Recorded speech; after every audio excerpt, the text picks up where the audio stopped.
que haya llegado a esta cita al doctor Santiago Nieto, recientemente nombrado titular del INPI, el Instituto Mexicano de la Propiedad Intelectual, que es parte del organigrama de la Secretaría de Economía que ya dirige, que ya encabeza precisamente Marcelo Ebrard. Le agradezco mucho, doctor Santiago Nieto, que nos acompañe. Le mando un abrazo. ¿Cómo estás? ¿Qué tal? Un abrazo, estimado Vicente, un saludo a ti y a tu auditorio. Oiga, Santiago, pues mucho trabajito desde el INPI para proteger los derechos, yo pienso, ¿no? Sobre todo de comunidades indígenas, de evitar que pues saqueen intelectualmente a nuestro México lindo y querido. Hay mucho, mucho por hacer desde el INPI, Santiago. Sí, a ver, el primer tema es que ha planteado la doctora Claudia Sheinbaum, la presidenta, nuestra primera presidenta de la República, ha sido el incrementar el número de patentes.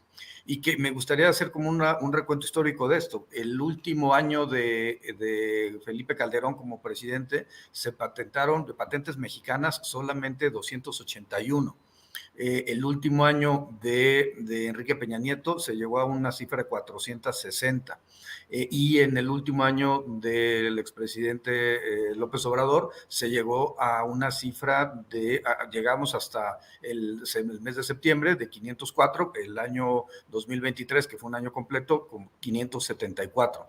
Yo estoy convencido de que vamos en estos primeros meses de la administración, más lo que hizo el presidente López Obrador, a poder superar este número del año 2023, pero hay que señalarlo, y la presidenta lo ha hecho de forma muy clara: no es posible que tengamos del 100% de patentes que se conceden en nuestro país, 95% sean patentes extranjeras y solo 5% patentes mexicanas. Veo un incremento muy grande. Si vemos de Felipe Calderón, realmente pues un abandono.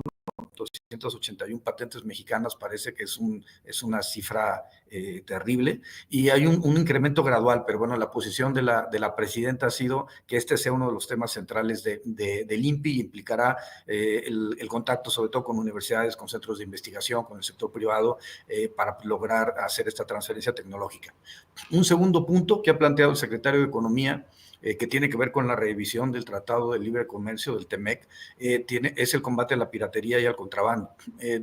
Hay un reporte generado por Estados Unidos, que habla, el reporte 301, que habla de que en México se tiene que generar un mayor esfuerzo para el combate a la piratería y al contrabando. Muchos productos. For the ones who get it done, the most important part is the one you need now, and the best partner is the one who can deliver.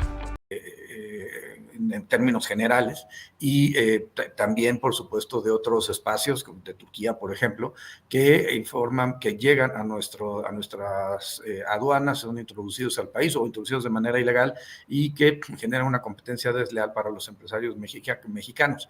Y no solamente se trata de las grandes empresas, se trata de proteger sobre todo a las micro, a las pequeñas, a las medianas empresas, porque el objetivo de esta institución pues es apoyar a la economía de todos los mexicanos y las mexicanas. A mí, yo creo que hay que reconocer que de las patentes que me refería hace rato, el 6% de las patentes a nivel nacional provienen precisamente de micros y de pequeñas empresas. Entonces creo que es un espacio que hay que estimular, y pues, hemos sacado para mujeres microempresarias un proyecto para poder auxiliarles en el trámite, no solamente del registro de su marca, sino también de la operación, de la comercialización de su operación. Y un tercer tema que acabas de mencionar, que es muy importante, y bueno, para mí, originario de Querétaro, tiene un significado muy especial, son los pueblos y comunidades indígenas, el tema de cómo protegemos el patrimonio cultural de los pueblos y comunidades indígenas. En ese sentido, para el caso particular de Querétaro, es increíble que dos cosas: que por un lado ya existan muñecas de fabricación china que están llegando a nuestro país, cuando finalmente, sin que evidentemente las mujeres artesanas de Santiago Mezquititlán o de San Ildefonso Tultepec reciban ningún tipo de apoyo de estas comunidades indígenas de Amialco, sin que reciban ningún tipo de apoyo. Y por otro lado, el tema de que no exista pues, un apoyo gubernamental en el Estado para las mujeres artesanas en este punto en particular. Creo que esos 3 puntos son como temas torales, porque no solamente estamos hablando de la muñeca Lele queretana, estamos hablando de temas relacionados con el arte huichol, que están más relacionados incluso con la fonética de las palabras de los pueblos originarios. Un cuarto tema que me parece muy importante es el tema de denominaciones de origen. Y México tiene solamente 18 denominaciones de origen, las más importantes tequila y mezcal, en donde ya hay consejos reguladores que operan de manera importante y cotidiana, pero necesitamos incrementar ese número de denominaciones de origen y del otro elemento que son las indicaciones geográficas. Acabamos de aprobar el chicle maya de Quintana Roo, estamos por aprobar el queso bola de Ocosingo, firmamos hace unos días un convenio con la gobernadora de Morelos para impulsar la cecina de Yequepixtla y además darle juego a una denominación de origen que ya existe, que es el arroz blanco de Morelos. Todo esto que va a generar un reconocimiento, no solamente una protección a la propiedad industrial e intelectual de los productores de la zona, sino un reconocimiento internacional de que existe una calidad que pueda ser comercializada y esto que pueda finalmente generar recursos económicos para las personas en el lugar donde se encuentran. Michoacán, tanto Morelos, gobierno emanado de la Cuarta Transformación, como Michoacán, gobierno emanado de la Cuarta Transformación, han estado muy al pendiente de estas materias, lo mismo Quintana Roo, y creo que ese es el camino que tenemos que seguir en todos los espacios geográficos. Cómo apoyar a los productores, cómo apoyar a las personas, que finalmente son historias familiares, historias de vida, a partir de que sepan utilizar en su beneficio la propiedad industrial y la propiedad intelectual. Doctor, también te está ocupando y mucho el tema textil. Veía tu columna que escribías, muy interesante, porque cuántas veces no hemos visto, ¿no?, que diseñadores de Europa andan usando los diseños de nuestros hermanos y hermanas indígenas. Este tema es fundamental, doctor. Sí, a ver, al final del día yo soy de la idea de que si van a utilizar una trama o un bordado de origen de los pueblos originarios mexicanos, pues deben pagar por ello. También hoy se discute a nivel internacional estos días un tratado sobre los recursos genéticos y el conocimiento tradicional. Y si hay un laboratorio que encuentra una planta que es utilizada por los pueblos tradicionales, originarios, y la termina explotando para un medicamento, yo soy un convencido de que debe pagarle algo por ese conocimiento tradicional y por ese recurso genético al pueblo de donde se haya extraído esa planta o ese conocimiento tradicional. Y esto lo vemos en materia de marcas, pero también lo vemos en materia de productos farmacéuticos, y creemos que es muy importante el poder proteger al patrimonio cultural. Acabamos de vivir una reforma constitucional muy importante que fortalece el patrimonio cultural de los pueblos y comunidades indígenas, y lo mismo en el tema del proceso de empoderamiento de las mujeres a partir de la propia reforma constitucional de igualdad sustantiva que ha impulsado la presidenta Claudia Sheinbaum. Esa es la ruta, una ruta para generar una mejor economía para todas y para todos, y no solamente para unos cuantos. Doctor, tu opinión acerca de esta controversia en torno de un mezcal, creo que se llama Mije, que se le atribuía a la periodista Paola Rojas. El gobernador de Oaxaca, Salomón Jara, dijo que iba a explorar cualquier situación jurídica que habría que explorar. Salió la comunicadora, por cierto, familiar del expresidente Felipe Calderón, a deslindarse, a decir que no era de ella el mezcal. ¿Qué ha pasado en este caso? ¿O te compete limpio o no compete limpio esto?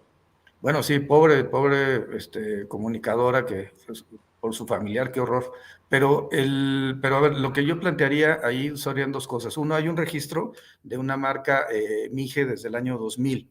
y esta marca generó 2 licencias en el año 2005 para fue una persona física y después se convirtió en una persona de naturaleza moral quien tiene las 2 licencias. En realidad la comunicadora no tiene ninguna relación, por lo menos como accionista, como dueña de la empresa, ni tiene los derechos sobre la marca. Me imagino que debe haber sido un acuerdo comercial entre la marca y ella para la publicidad, pero el tema de la protección a la propiedad industrial intelectual, por supuesto que es una competencia del INPI. Si el gobernador de Oaxaca o el Congreso de Oaxaca presentan la denuncia correspondiente, por supuesto que actuaremos en el caso. Sí hay que señalar que en el año 2000, cuando se otorga este registro, no había una prohibición como hoy existe para no utilizar elementos de los pueblos tradicionales, como puede ser evidentemente una connotación fonética, un nombre de un pueblo indígena como es el Mije en el estado de Oaxaca, que en este momento sí se encuentra ya prohibida por nuestra legislación. Sé que tienes que correr, querido doctor Santiago Nieto, pero como eres de Querétaro te tengo que preguntar, ¿cómo ves desde tu trinchera lo que está pasando en tu estado? Se reprime a los artesanos, a los vendedores ambulantes, y el caso de esta niña de 14 años a la que la quieren meter a la cárcel por presuntamente matar a su recién nacido, que fue evidentemente violada, y su violador pues tan libre como si nada, y hasta que le tienen que pagar una indemnización se manejan tantas cosas que yo quiero preguntarte qué piensas de esto, que debo de decir, el tiempo te da la razón. En el gobierno panista de Querétaro y con las autoridades panistas de Querétaro las cosas están muy, muy torcidas, Santiago. Sí, la verdad es que es terrible, es muy lamentable, esto lo digo como ciudadano queretano. Me parece muy lamentable que se utilice la fuerza para reprimir a vendedores ambulantes que además están vendiendo los productos. Y es increíble cómo el gobierno de Querétaro puede tener tanto apoyo a la muñeca Lelé en términos conceptuales abstractos. Tienen varias marcas relacionadas con la muñeca Lelé, pero son incapaces de apoyar a los vendedores artesanos indígenas que se encuentran en las calles de Querétaro comercializando precisamente a esa muñeca que tanto presumen el gobierno en el extranjero. Y por otro lado, el tema de la niña me parece terrible. En México hemos avanzado muchísimo en el tema de la interrupción legal del embarazo. Desde hace décadas había una causal para evitar que fueran procesadas las mujeres cuando el embarazo era producto de una violación. Y es increíble cómo este fiscal, por eso, digamos, Morena protestaba en Querétaro por el fiscal carnal, precisamente para que se evitaran este tipo de arbitrariedades productos de un pensamiento ultraconservador. Lo que se requiere es una fiscalía que tenga un enfoque de derechos humanos, que proteja los derechos de las mujeres, que no busque una indemnización para el violador. ¿Dónde se había visto eso? Me parece inconcebible.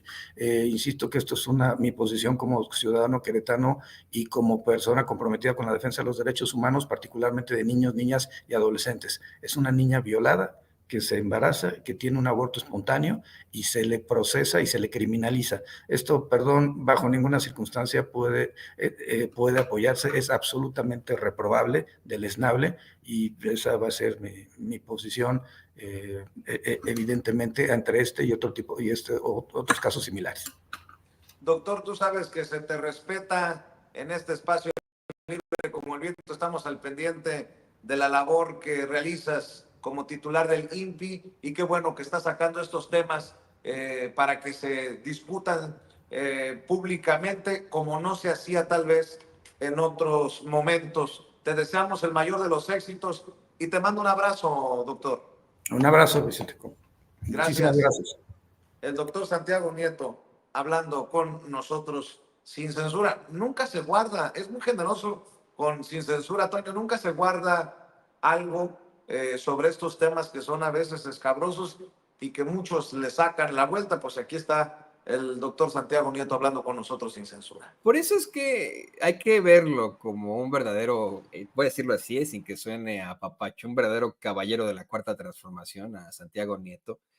Me refiero al caballero andante, que ha luchado desde antes de que existiera siquiera el concepto de la Cuarta Transformación por esa verdad con justicia. No podemos olvidar cómo es que el doctor Santiago Nieto, cuando estuvo al frente de la FEPADE, fue quien, teniendo todo en contra, acusó formalmente a Emilio Lozoya Austin de una serie de irregularidades cometidas que después se comenzarían a corroborar con mismas declaraciones del mismo Emilio Lozoya Austin, y una situación que pues le costó la chamba en aquel entonces, ya que era el sexenio de Enrique Peña Nieto y pues hubo una serie de problemáticas. Al fin y al cabo, la historia regresó a un Santiago Nieto que efectivamente, ¿no? Pues ha sido objeto de alguna que otra controversia, y hoy, como bien mencionas, Vicente, qué bueno que pueda, a pesar de tener este cargo tan alto en la administración de la doctora Claudia Sheinbaum, presidenta de México, pueda dar su opinión sobre estas aberraciones que ocurren en su estado, en Querétaro,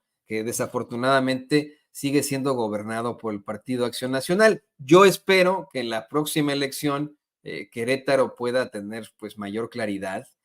Quiero también recordar, querido Vicente, que este fue uno de los estados en los que más incidentes violentos tuvieron lugar durante la elección de junio. Recordarás la quema de boletas, la quema de casillas, estos tipos que se metían ahí, que algunos hasta casi los linchaban. Hubo un incidente en el que un ciudadano hasta atropelló a dos de estos. Verdaderamente un estado convulsionado que pues efectivamente actúa de acuerdo a sus instintos y pensamientos conservadores sin tomar en cuenta a la mayoría, ¿no? Esa es la realidad. ¿Cómo es posible que designes a un fiscal que definitivamente no va a ser imparcial, que va a ser parcial a sus creencias religiosas, parcial a su ideología conservadora? Es inaudito. Estoy totalmente de acuerdo con el doctor Santiago Nieto. Mi querido